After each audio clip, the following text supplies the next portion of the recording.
পৃথিবী থাকার জায়গা নয়। কিয়ামতের সময় আল্লাহ তাআলা মালাকুল মাউতকে বলবেন, সবার রূহ কবজ করে ফেলো, সবার, কেউ থাকবে না, সবার রূহ কবজ হয়ে যাবে। আল্লাহ মালাকুল মাউতকে বলবেন, মালাকুল মাউত কি অবস্থা? বলবে সব শেষ। মাইয়াবকা, কে বাকি? মালাকুল মাউত বলবে জিনেরা বাকি, যাদেরকে দেখা যায় না। আল্লাহ বলবেন জিনদেরকেও শেষ করে ফেলো, রূহ কবজ করো।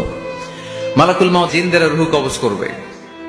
আল্লাহ এবার জিজ্ঞেস করবে, ইয়া মালাকাল মাউত আখবিরনি মাইয়াবকা, এবার বলো আর কে বাকি? মালাকুল মাউত বলবে, আল্লাহ মানুষগুলো সব শেষ, জিনগুলাও শেষ, এবার বাকি ইবলিস শয়তান। কে বাকি? ইবলিসরেও শেষ করো, ইবলিসও শেষ। আল্লাহ আবার জিজ্ঞেস করবেন, ইয়া মালাকাল মাউতি মাইয়াবকা, আর কে বেঁচে আছে বলো? মালাকুল মাউত বলবে, আল্লাহ আপনার কথা অনুযায়ী পৃথিবীর সব মানুষের রূহ কবজ করলাম, সব জিনদের রূহ কবজ করলাম, ইবলিসের রূহ কবজ করলাম, এখন আছে শুধু ফেরেশতারা। আছে কারা? যাও ফেরেশতাদের রূহ কবজ করো, ফেরেশতাদের রূহ কবজ হয়ে যাবে। এবার আল্লাহ জিজ্ঞেস করবেন, ইয়া মালাকাল মাউত আখবিরনি মাইয়াবকা। মালাকুল মাউত বলবে, আল্লাহ আপনার কথা মতো ধরে ধরে সব শেষ, ফেরেশতাও শেষ, 4 জন ছাড়া। কয়জন ছাড়া? জোরে বলেন, কয়জন ছাড়া? ইসরাফিল, জিব্রাইল, মিকাইল, আজরাইল। আল্লাহ এই 4 জন আমরা বাকি। আল্লাহ বলবে, যাও ইযহাব ইনসালিক ইলা জিবরিল ওয়াকবাদ রূহা, জিব্রাইলের রূহ কবজ করো।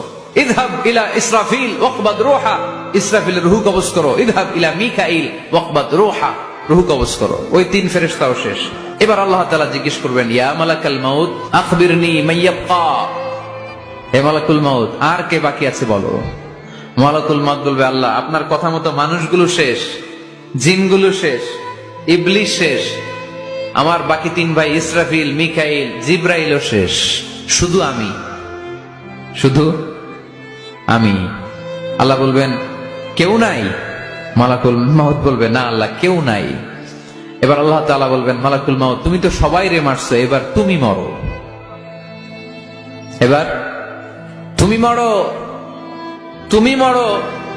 শোনার সাথে সাথে মালাকুল মাউতের কাঁপুনি ছুটে যাবে, খিঁচুনি এসে যাবে ভয়ে। আল্লাহ বলবেন, কাঁপুনি দিয়ে তো লাভ নাই, কারণ কুল্লু নাফসিন যায়িকাতুল। রব্বুল আলামিন বলবেন, মালাকুল মাউত কেঁদো না, এটাই দুনিয়ার বিধান, আমি আল্লাহর দেয়া বিধান, এটাই, জন্মালেই মরতে হয়। যাও, জান্নাত জাহান্নামের মাঝখানে একটা জায়গা আছে, জায়গাটার নাম হলো আরাফ। এই আরাফের মধ্যখানে যে দাঁড়াও, ওখানে যে মালাকুল মাউত কাঁপতে থাকবে। মালাকুল মাউত বলবে, আল্লাহ সৃষ্টির শুরুতে যদি জানতাম, সৃষ্টির শুরুতে যদি জানতাম সবাইকে মৃত্যুদান করার পরে, রূহ কবজ করার পরে আমাকেও মরতে হবে, তাহলে এই কঠিন দায়িত্বের ব্যাপারে আপনার কাছে ক্ষমা চাইতাম।